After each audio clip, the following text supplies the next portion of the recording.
At the edge of the savannah lived a lion named Sol. He was broad-shouldered and proud, but he was also the sleepiest lion in the pride.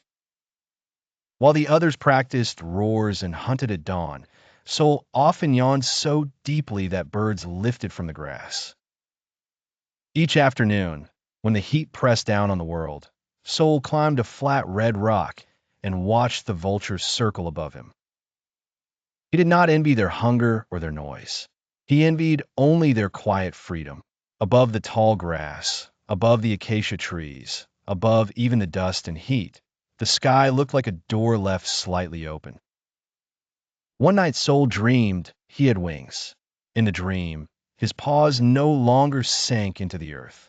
He ran once, twice, and then rose into the air. The stars were close enough to touch. The moon glanced at him like an old friend. He laughed in his sleep, and the sound woke a young ostrich named Nia, who had stopped beside the rock for shelter. Nia listened to the dream and said, "You may not have wings, but you do have balance, weight, and courage. That is how a body learns a new thing." The next day, Sol tried to climb a thorn tree and nearly slipped. He tried to leap from a termite mound and landed in a cloud of dust. The animals watched, half amused and half concerned. Sol nearly gave up until he noticed how the wind caught a fallen bark strip and spun it high into the air. He studied the gusts, the slopes, the timing of his steps.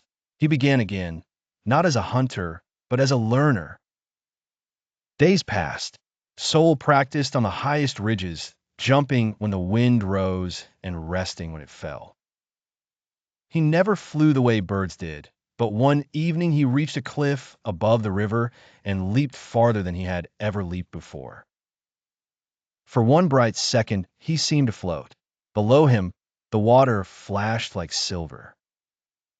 He landed safely on the other side, stunned by his own success. Nia arrived first and tilted her head. "You did not become a bird," she said. "You became something else,